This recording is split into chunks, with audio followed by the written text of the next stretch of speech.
Magandang gabi po. Welcome po sa YouTube channel ni Maliit. Kay Inara Diona, kain po tayo ng kamote. Kamote at sinigang na isda. Ayan. Magandang gabi po. Mga idol, kain tayo.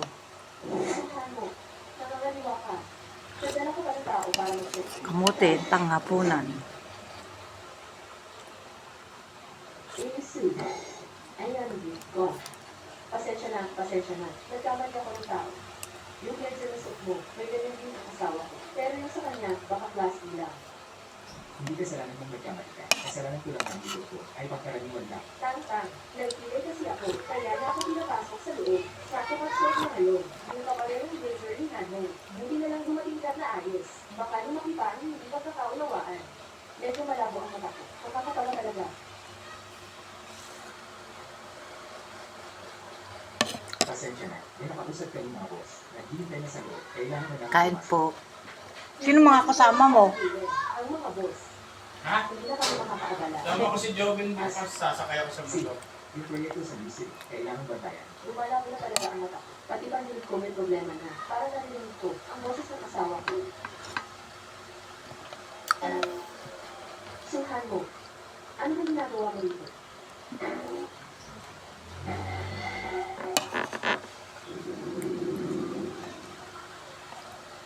Nakakakita kaya ako ng bilbil.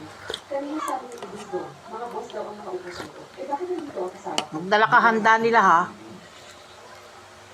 Handa. Ako na. Bakit ka nandito? At kasama mo pa sa special assistancy. Pinag-usapan ng New City Project. Ako naman, narito ako para iparating ang utos ni Boss Su. Nandito ako Dahil sa ano, dahil ako ay narito para uminom sa halip. Kain po tayo. Espesyal na inutusan ako ni Boss Su na pumunta rito para tumulong ninyo. Ah, tama. Ako ang nagpatawag kay si Elsie para tumulong sa akin ninyo. Sobrang kita talaga ng anak ko. Ah, oo nga. Espesyal na inutusan ako ni Boss Su. Shout out po sa inyong lahat. Kain po. Bayad ang pag-inom. tama, kanina sa elevator. Narinig ko kay Boss Su. Sinabi na niya si Gusto na umakyat para uminom.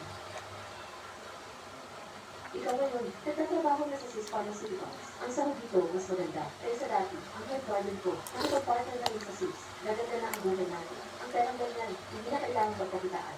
Mahal, hindi ba matagal mo lang gustong bumili ng sarili natin, walang bahan? Kaya kailangan kong doblehin ang pagtatrabaho para kumita. Inutusan ako ni assistancy. Isang basong alak, 1,200 piso. Pero nakakasama sa katawan ng pag-inom. Okay lang, malakas ang alak ko. Kahit malakas ang alak, hindi dapat. Huwag kang mag-alala, mahal. Hindi ako lalasing. Maraming nakatingin. Umuwi ka muna. E di uwi na ako para. Magluto ng pang-alis ng tama. Ingat ka. Mag-ingat ka sa daan. Paalam. Ingat, mahal.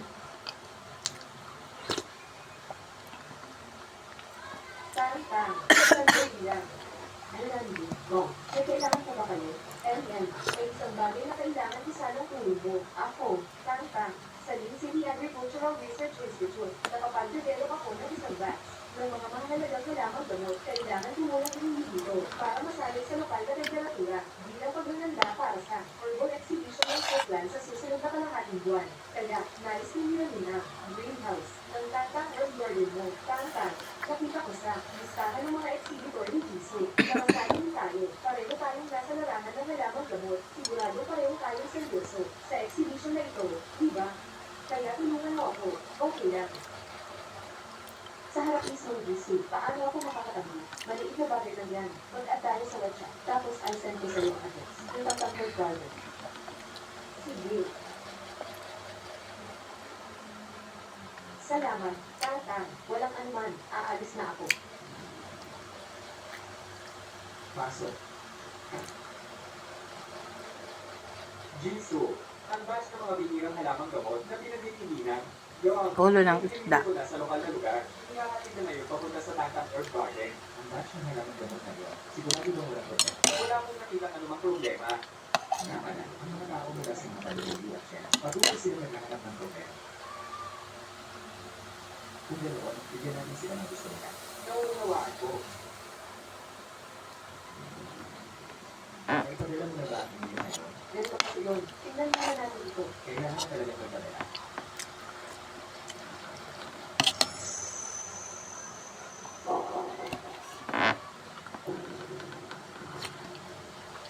Tingin ko ang mga halaman gamot mo. Halatang tinatamaan na ng teste.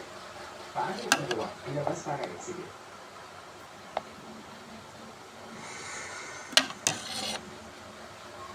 Talagang mga teste, kagabi, kasama ko ang ilan, mga cultivator mula sa Research Institute. Sabay-sabay kami nag-inspeksyon ng mga halamang gamot na ito bago ang exhibition. Normal pa ang kalagayan nila doon, isang gabi lang.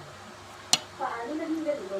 Teste na ito, ang ganitong uri ng teste. Marami sa mga bibig na kabundukan. Napakaliban ng buhay nito at napakalaki ng pinsahan dito. Espesyalista ito sa paghahanap ng lugar at tangkay ng halaman. Ngayon, mga black insects. Sa laki, ganap ng adult ang mga insekto ito. Ang natural na test lang ito, imposibleng maging adult ang mga insekto ito. Sa loob lang po siyang gabi, kaya nga, may taong sa dala ng teste para manila. Ang huling taong humawa sa mga halamang gamot na ito kagabi. Ay, ikaw. Tang-tang, sabihin mo nga sa akin, ano ba talaga ang nangyari?